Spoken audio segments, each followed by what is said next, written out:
ঢাকার traffic signal কি সত্যিই পাল্টে দিচ্ছে যানজটের চিত্র? রাজধানী ঢাকার ব্যস্ততম সড়কগুলোতে ট্রাফিক নিয়ন্ত্রণের চিরাচরিত হাত তোলা পদ্ধতির বদলে এখন গুরুত্ব পাচ্ছে আধুনিক ডিজিটাল ট্রাফিক সিগন্যাল ব্যবস্থা।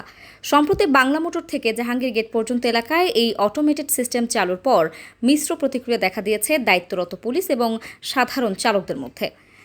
এখন ডিজিটাল হয়ে আমাদের জন্য সবচেয়ে বেশি সুবিধা হয়েছে এবং সবার জন্য এটা উপকারে কাজে লাগছে। এই জন্য সবাই এখন সিগন্যাল মেনে চলে এবং যানজটটা আগের তুলনায় অনেক কমে গেছে। আর এটা আছে আমাদের বাংলা মোটর থেকে জাহাঙ্গীর গেট পর্যন্ত এখন পর্যন্ত আছে, পরবর্তী সময় এটা আবার বৃদ্ধি করবে।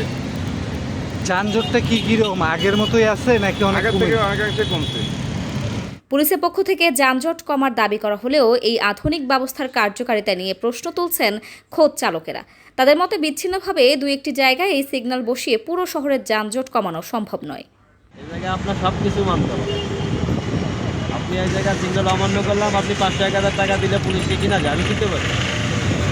500-1000 টাকা দিলে পুলিশ ছাড়ে দেয়, তাহলে সেই তো অনলাইন করে কোনো লাভ নেই। শাস্তি দিতে হবে, তাহলে ঠিক, এছাড়া ঠিক। অনেক সময় দাঁড়ায় থাকতে হতো, জ্যামবাইতে যত বলতে হতো। এখন এই সিস্টেমে অনেক ভালো হয়েছে, সুবিধা হয়েছে। তো তেমনি নিয়ম মেনে চলা অনেক ভালো হবে। ডিজিটাল ট্রাফিক ব্যবস্থা নিয়ে পুলিশের ইতিবাচক মনোভাব আর চালকদের বাস্তবমুখী সংশয় দুই মিলিয়ে এগোচ্ছে ঢাকার ট্রাফিক ব্যবস্থাপনা। সংশ্লিষ্টরা মনে করছেন, সিগন্যাল ব্যবস্থার আধুনিকায়নের পাশাপাশি যদি চালক ও পথচারীদের মধ্যে সচেতনতা বাড়ানো যায়, তবেই সুফল মিলবে এই ডিজিটাল উদ্যোগের।